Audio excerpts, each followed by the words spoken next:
One of the most outrageous arguments I have heard in support of bringing refugees here is that white males are the actual terrorists, not the Syrian refugees. So I decided I'd invite my progressive friend, radio talk show host Christopher Hahn to join me tonight so we could just work through all this. Chris, good to have you.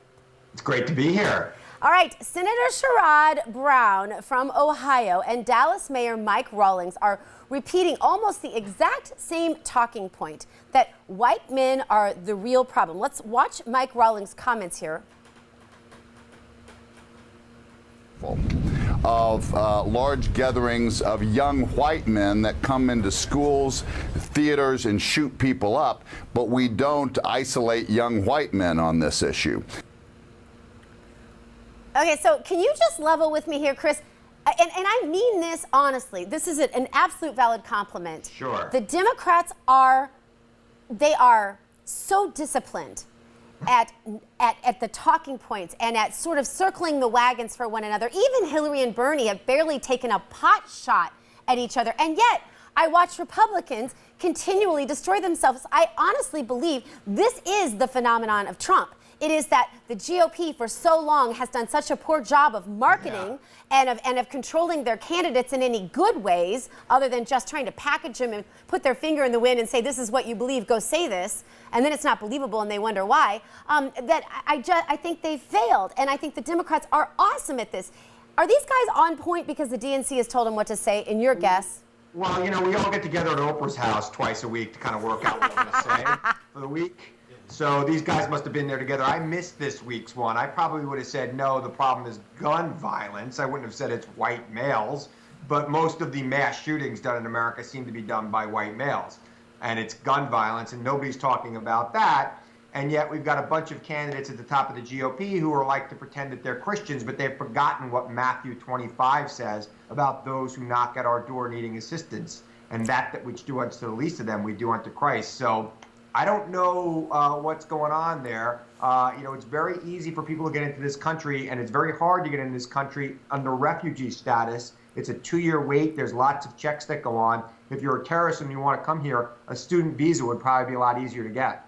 I mean, I don't think anywhere in the Bible that it says, in fairness, Chris, that if you knock and you might be a terrorist, people should just throw open the doors. If there's no way to vet these people, there aren't. Well, and also, it is the duty of a nation.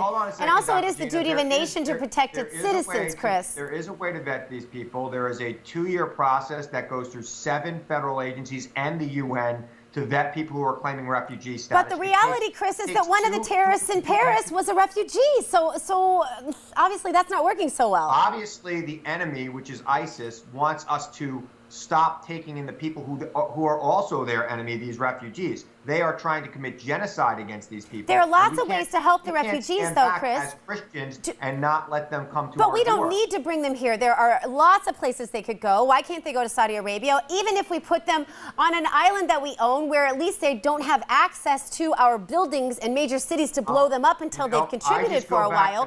Why not do that? Why do they have to come to the United States? 45. I go through it every single time. When I was hungry, did you feed me? When I was sick, did you comfort me?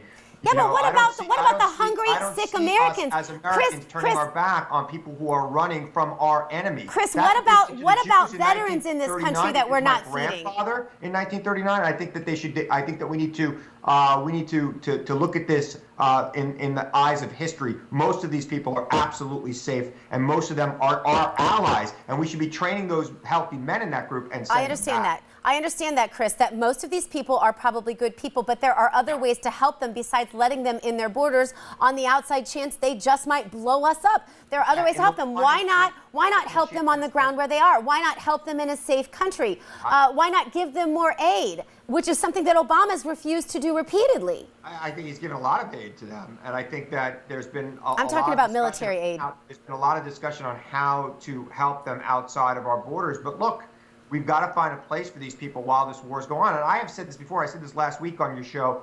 Bottom line is this. I believe that the healthy males in those refugee camps need to be brought into our military the same way my grandfather was. And they need to be sent back to Syria to take their country back. We need to train them. We need to equip them. We need to help them. I think that's a brilliant idea. I don't think there's a conservative that would disagree with you on that, but I think it has to be a special program where they don't have access to our major cities and buildings that they could blow up just on the outside chance they're terrorists. I think that that's a very slight chance, and I think it's much easier for people to get here through other means than through the refugee process. I'll give you the final word on that. Your favorite socialist, I want to switch topics here. Bernie Sanders, also trending today, Chris. Time Magazine is taking a poll asking who should be the person of the year. Bernie Sanders is winning. Chris, why is he winning this poll? Well, he's got a very active supporter base that are probably have enough time on their hands to take these ridiculous polls at Time Magazine. So, I mean, he's got a very loyal following who are very into him. He's not going to be the Democratic nominee. He's not a Democrat. He's not going to be president, and he'll be irrelevant in about 5 months.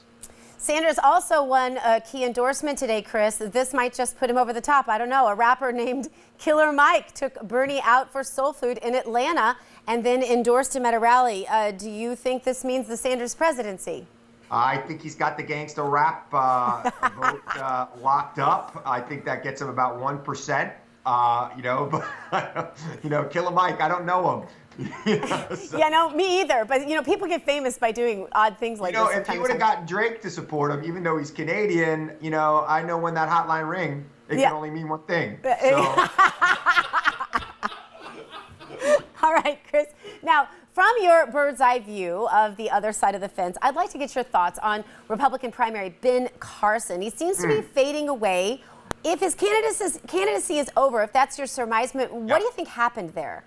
Well, I said to you and I were both on Fox Business with Charles Payne last week. I said, give him 3 weeks and it'll be at 5%. What's happened is now people are paying attention and the man's not ready for prime time, especially on foreign policy issues. We need somebody who understands what we're facing in this world, and in the Republican field, he's probably the weakest on that issue. So I think people are realizing that right now. And as the election shifts away from who's going to be the loudest, angriest person against Hillary or whoever the Democrat is, into somebody who could actually lead our nation, I don't think that even the most dyed-in-the-wool evangelical conservatives are going to support Ben Carson. But then you have Donald Trump, who in the latest polls is beating Hillary head-to-head. In fact, all of the GOP candidates beat Hillary right now, with the exception, I believe, of Carly Fiorina. Why do you think that is? I think people know Hillary. They don't know these people. And honestly, I think this was the same situation when Hillary came to New York in 2000. She was losing to just about every Republican, and she had the same number as she has in this poll. About 45% of Americans support her, and everybody else didn't. In New York, it was the same thing. She wound up getting 56% of the vote. I think she's going to do the same thing, and when she's elected to the presidency next year. Well, we'll have to bet a steak dinner on that. I have a feeling you have a few wagers going on that one. All right. Christopher Hahn, don't forget you can find him at Christopher Hahn on Twitter. Thanks for being with us, my friend. Thanks for having me.